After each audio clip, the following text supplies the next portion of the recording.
As an aside, by the way, the fellow we talked about in the last interview, Vince PALAMARA, Yeah. you've seen his letter to the about your book? I've not read it, no. I'm sure you probably know that he said that Mrs. Kennedy and Me is highly recommended to everyone for its honesty and rich body of truth. He actually fully endorsed your book, even though he's been critical of... Well, I'll accept his endorsement. Are you worried that he's being... Well, maybe he has some secret agenda, I don't know, but I accept his praise. Thank you. In your book,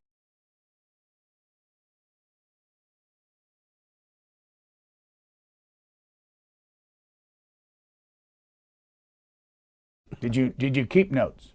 I did, but I destroyed them a few years ago, which really made it more difficult. Why did you destroy them?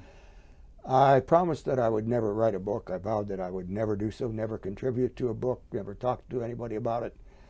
And so just to kind of make sure I would never get myself involved, I burned everything. There were a few mementos I kept, but for the most part, I burned. I burned all my notes. And now, when the opportunity presented itself and I decided to do it, I had to go back and talk to other agents who I worked with who still have some notes, and to check everything through newspaper archives for dates and times and places to make sure I was accurate. And so it was very tedious to go through this and write the book. Do you remember the year you burned your notes? This is 2012.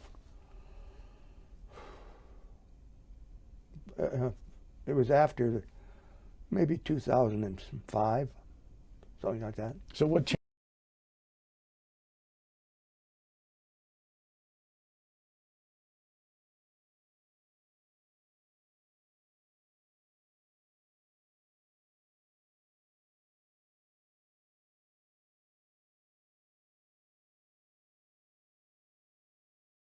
Do you remember the year you burned your notes?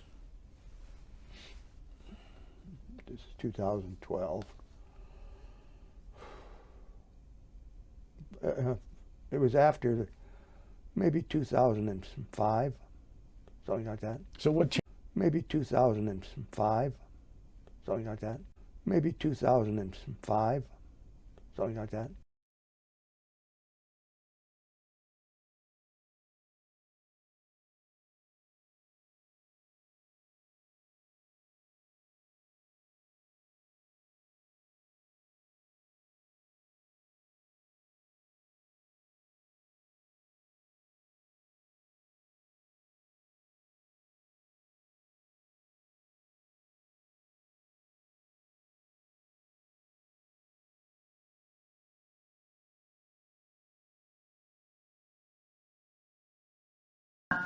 Jerry and I talked about this a lot because I read something or read reports and I say, Jerry, this contradicts what you're telling me or what Clint is telling me.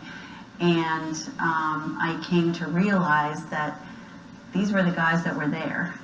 And their memories are so vivid and so clear. And as I would talk to other agents, they would corroborate the stories. And I realized that this is the truth. And the other people that are writing these other reports and all these researchers that have studied this endlessly, they weren't there. And, you know, so you can take some of what is written, but what I believe is what these men have told me to be true.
The most painful theories point fingers at the agents themselves. I read where Pontius was part of it because he disappeared after Houston. A conspiracy for the agents to shoot the president. I mean, this is off the wall. One of the agents shot him.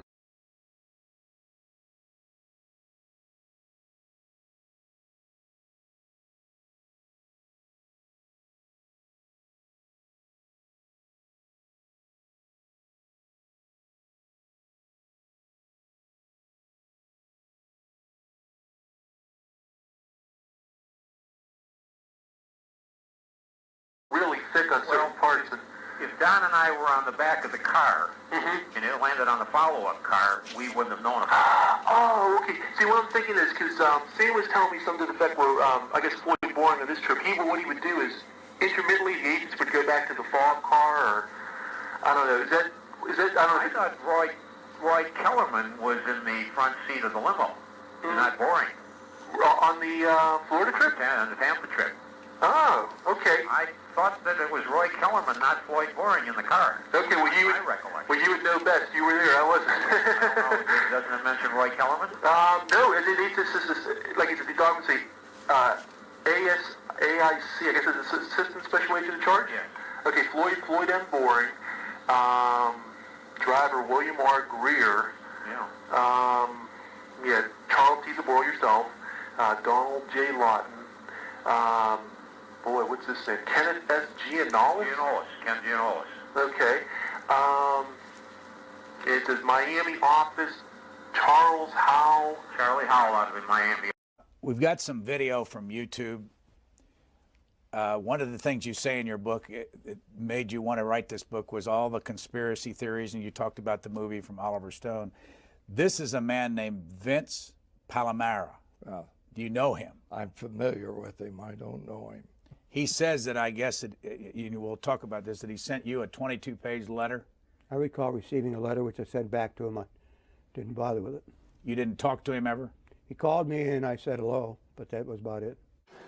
Yeah, Clint Hill is claiming that he returned my letter and he didn't bother with it. Okay? Lisa McCubbin, the co-author of Gerald Blaine's book, The Kennedy Detail, claimed on Facebook that he threw it in the garbage.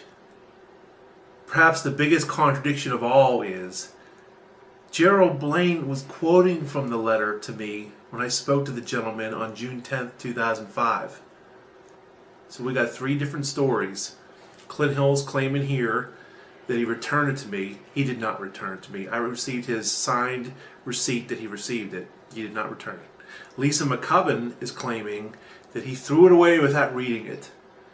And the evidence that indicts them the most is Gerald Blaine quoted from the letter to me, again, on June 10th, 2005. And over the years, have you both been called about this assassination on many occasions? I've been called numerous times. What's been your attitude? How have you approached people that have For the most part, I've just said I have no comment. I just have nothing to say. And why is that? Well, most of it's from people who are writing conspiracy theory books that don't make any sense to me. So if they're not going to deal in fact, then I don't want anything to do with it. And how about you? What have you been? Same thing. I have never talked to an author of a book, and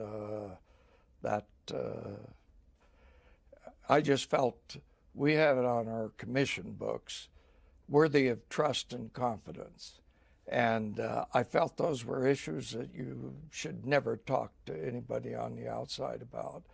And it was, I had to weigh and evaluate when I wrote this book, because I felt I wasn't talking about the Secret Service.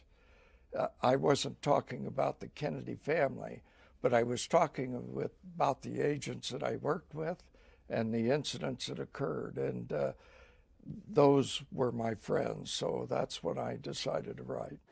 Gerald Blaine is claiming that he's never talked to an author of a book. Hello? What about the massive best-selling book, Death of a President by William Manchester?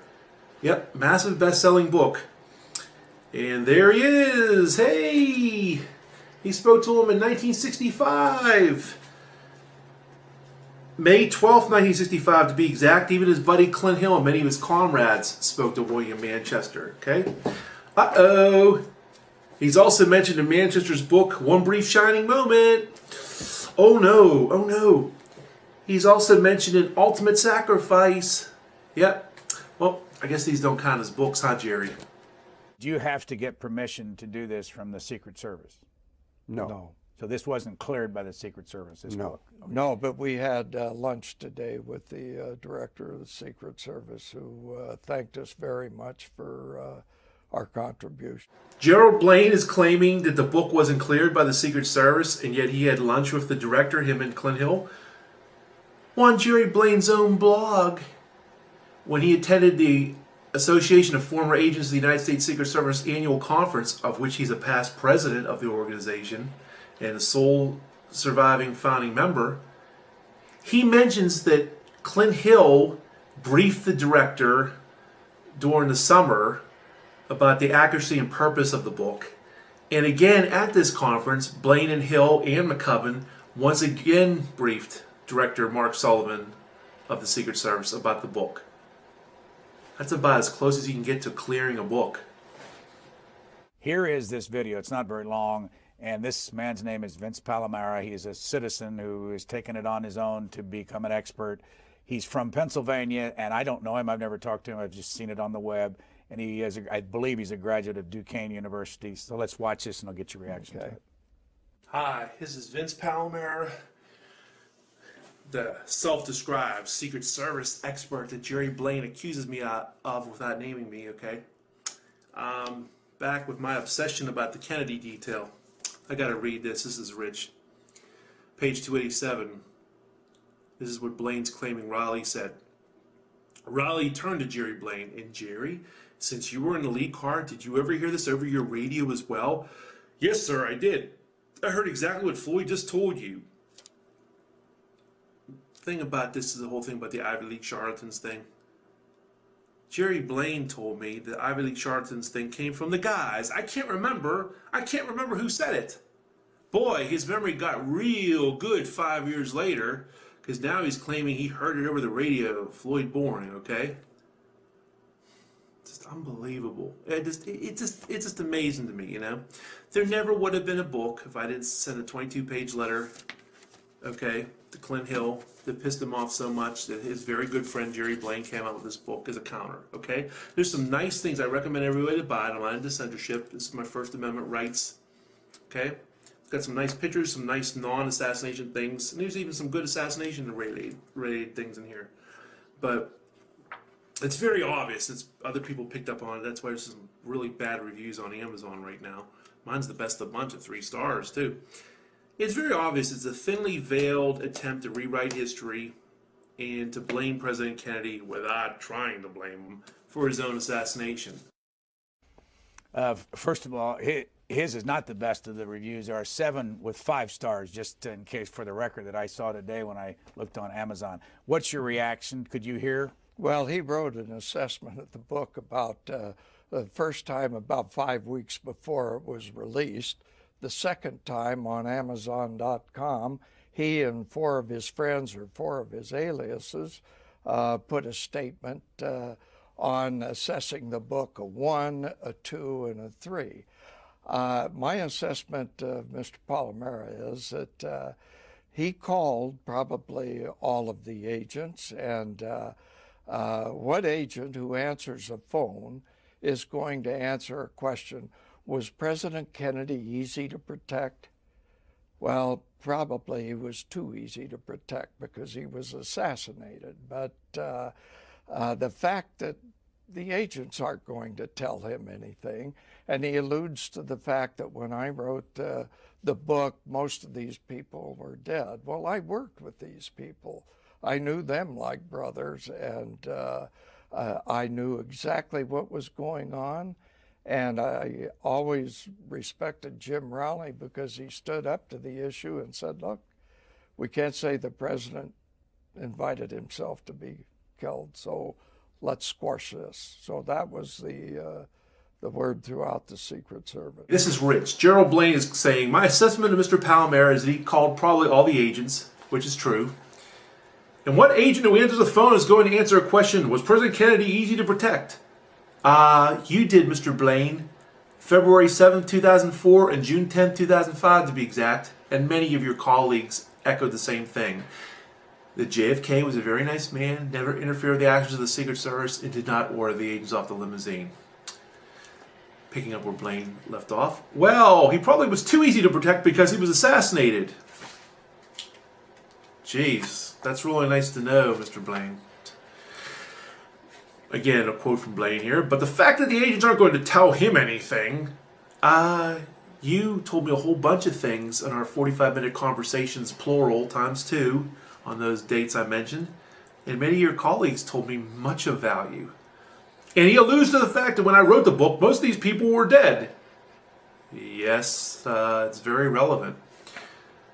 Again, back to Blaine. Well, I work with these people. I knew them like brothers, and I knew exactly what was going on, and always respected Jim Raleigh because he stood up to the issue and said, look, we can't say the president invited himself to be killed, so let's squash this.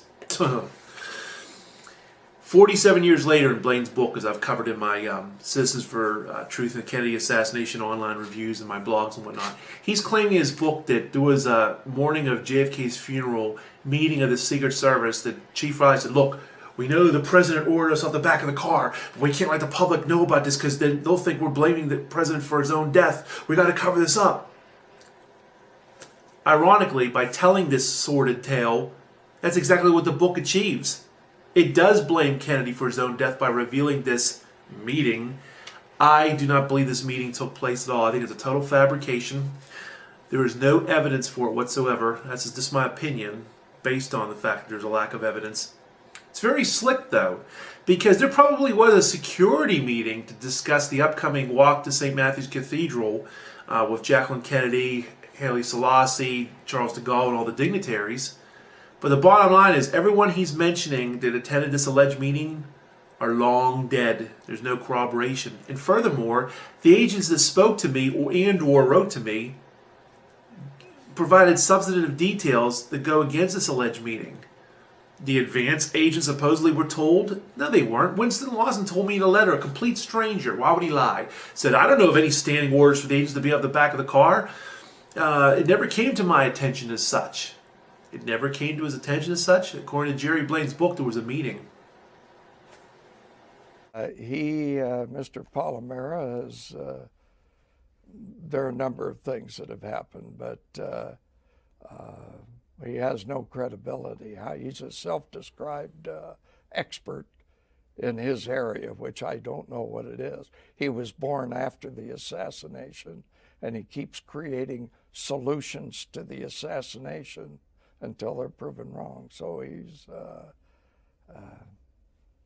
Yeah, like your attorney sending me a certified letter asking me to take down a blog where you guys were alleging I was saying that I was a co-author of the book. I wasn't saying that at all. I even noted it came from Lisa McCubbin's blog. I was just advertising the book. But that was a shot across the bow, wasn't it, Mr. Blaine? To try to put a scare in me. Didn't work.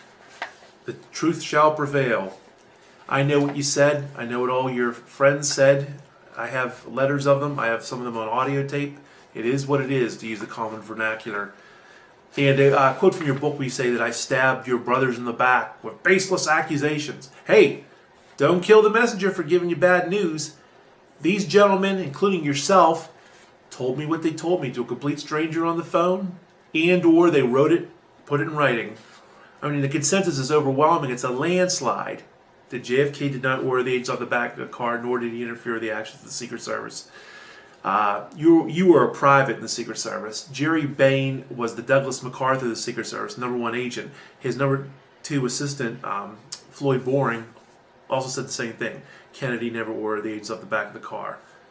So that's where I stand on the matter. He also says that he has no credibility. Well, we'll be the judge of that, won't we? He says he is a self-described expert in this area, which I don't know what it is.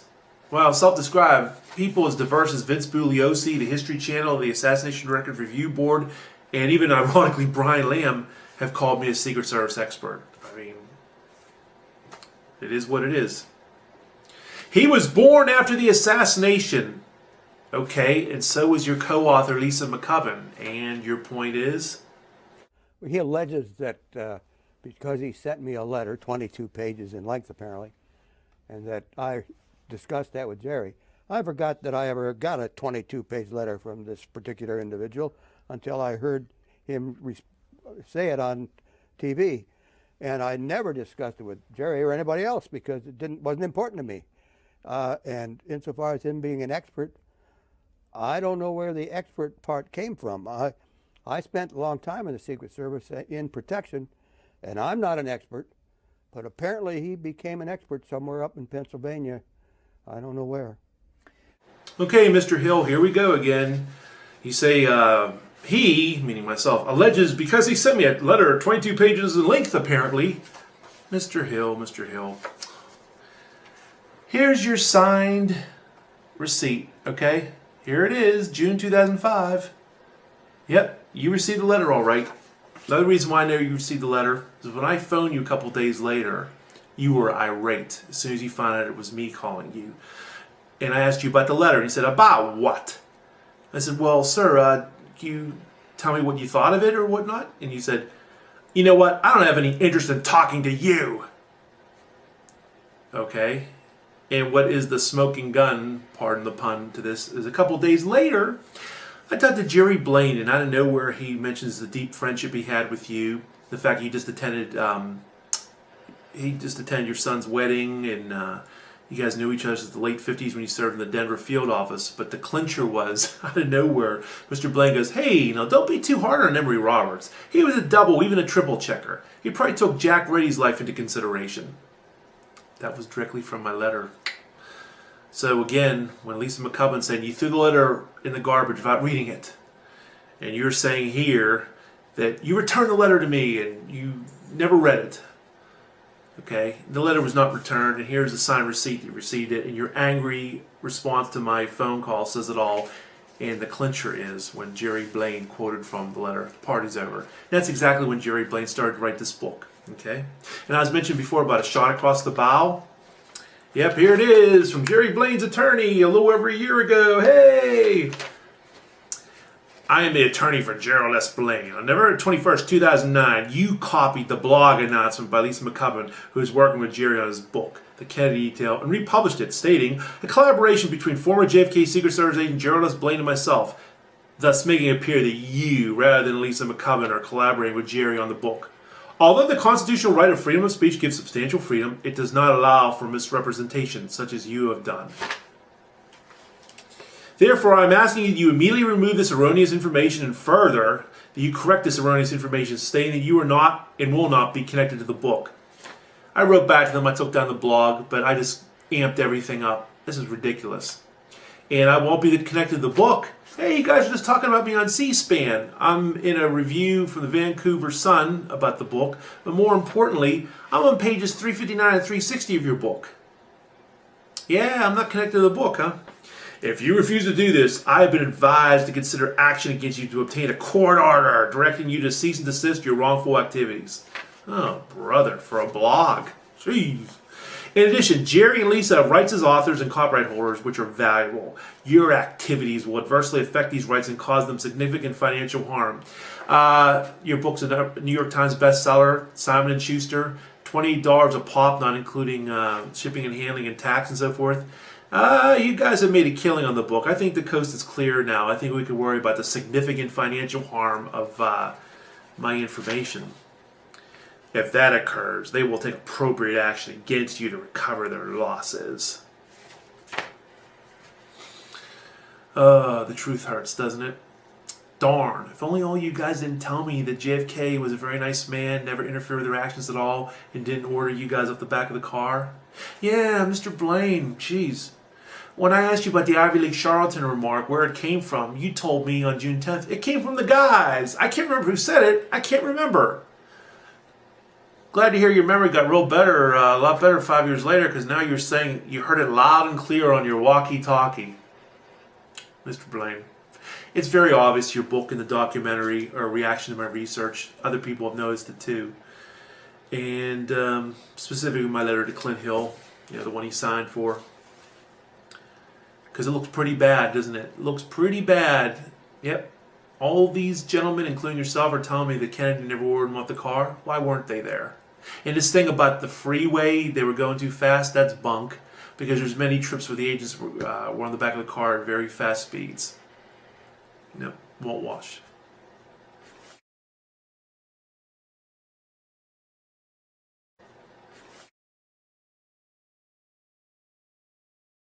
Another one of these videos from YouTube, and this is from somebody, there's no name on it, The Truth Will Out. And I run it again so that you all can deal with what the accusations are. Let's run this, and it's about 1:29. You can watch it on these monitors here and comment on it. Watch the left side of your screen. The arrow points to Agent in Charge, Emory Roberts, as he stands in the Secret Service follow-up car and motions with his hand. What he is doing is calling away the president's two most important bodyguards, the bodyguards whose job was to protect the president's back by riding on the bumper of the limousine throughout the motorcade.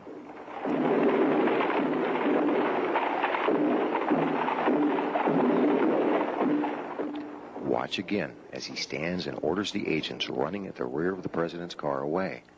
Watch the confusion inside the follow-up car that results.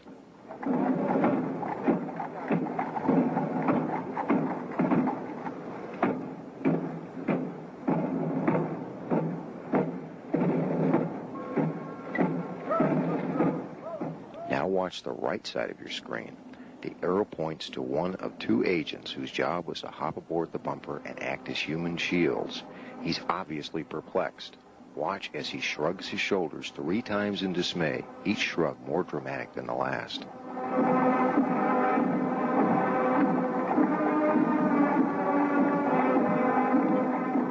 As you watch this scene for the final time, ask yourself, is this the kind of conduct you would expect from an agency that routinely sends an advance team to a city a month or more prior to the president's arrival in order to make preparations? Mr. Hill. Yes. I'd be glad to comment on that. I was the agent on the left rear outside, running alongside the car. The agent on the right rear, working the car, the right rear at that time, is an agent named Don Lawton. Don Lawton's assignment that day was not to ride in the follow-up car. His assignment was to remain at Love Field and handle our return, secure the airport for us when we came back. We were going to fly on to Austin, Texas. And what he was doing was, when he came back off the car, he was saying, okay, you guys, I'm going to lunch. Have a good trip. I talked to him within the last month, and he reiterated to me the same thing again. That's exactly what he was doing. Just making a gesture to us in the follow-up car. See ya. I'm going to lunch. Have a good trip. Very disappointed. C-SPAN chose to use a very poor copy of the Love Field footage. This thing about the identification of the agent, whether it was Henry Rivka or Don Lawton, the point is moot. The bottom line is the agent was recalled from the car, from the area of the car, by Emory Roberts. And this thing about supposedly the agent said, yep, I'm going to go have lunch. It's up to you guys now. No one finds that credible. So that's where I stand on that. The Zapruder film, when the Zapruder film is run at normal speed, another theme that PALAMARA throws out is that Bill GREER stopped the car. When it's run at its normal speed, you'll notice the car absolutely does not stop at all. This happened in less than 6 seconds after the president was hit in the throat and moving along. Then all of a sudden everybody broke down the Zapruder film to frame by frame, to slowed it down, and they created a myth to almost every frame of what was going on. And you'll notice too that when Mrs. Kennedy comes over after the first shot, she is directly in front of the president's face. And people have accused Bill GREER of pulling a gun out and shooting the president. He'd have had to shoot through the Conleys, and he'd have had to shoot Mrs. Kennedy. And the same thing holds for anybody on the grassy knoll. Had they fired, they'd have probably injured Mrs. Kennedy in it too. These are the myths that come about. People create a myth or a theory, but they forget all the other facts that are going on. Okay, Gerald Blaine saying, when the Zapruder film was running normal speed, another theme that PALAMARA throws out is that Bill GREER stopped the car. When it's running normal speed, you will notice the car absolutely does not stop at all. Well, a couple things I have to say about that. Close to 60 witnesses, including 7 Secret Service agents and Jacqueline Kennedy, said the car either slowed down or stopped. Don't kill the messenger for giving the bad news. All these men and women said what they said, wrote what they wrote. Okay, they were all eyewitnesses. They were there, Jerry. You weren't. You were in Austin, okay? They said the car slowed down and stopped, or just slowed down. Not that they all said it stopped. And as far as it not showing in the Zapruder film, well, Louis Alvarez and other people studied the film, and actually you could see the car slow down. And the major issue is there's a lot of people think the Zapruder film was tampered with. I don't mean the crazy theories where it was a total cartoon nonsense like that, but frames were removed. All those witnesses, and now the Zapruder film doesn't show a dramatic slowdown like all those witnesses claimed there were. No one's buying it. Who had access to the Zapruder film? Who owned it at first? The Secret Service. Says it all. In this comment you make, this happened in less than 6 seconds after the president was hit in the throat and moving along. Oh, the president was hit in the throat, huh? In the throat. From the front? What's the deal with that? You know what it is? I don't know. You guys just can't get your story straight. Can't get your facts straight. At least if you guys are going to counter someone on the other side like me, be well prepared. That's embarrassing. Well, good luck making your money off the man that you were sworn to protect. Have a nice day. The most painful theories point fingers at the agents themselves. I read where Pontius was part of it because he disappeared after Houston. A conspiracy for the agents to shoot the president. I mean, this is off the wall. One of the agents shot him, and I mean, holy crap. Everybody's having a field day. One of the conspiracy theories is that the agents left the president's car unguarded just before the shots were fired. The motorcade had finished the crowd portion of the route and was about to hit the Stemmons Freeway, therefore going freeway speed. No agents were on the back of the car and would not ever be on the back of the car in those conditions. And this thing about the freeway, they were going too fast, that's bunk, because there's many trips where the agents were on the back of the car at very fast speeds. Fiction. There are so many stories out there that's strictly theory. People claim that they're experts. They have no basis to make that claim. I was a special agent in charge of vice president protection, special agent in charge of presidential protection, and assistant director of protective forces for the United States Secret Service. I'm not an expert, but apparently some of these people out there who write these books and concoct these theories are experts. People as diverse as Vince Bugliosi, the History Channel, the Assassination Record Review Board, and even ironically Brian Lamb have called me a Secret Service expert. I mean, it is what it is.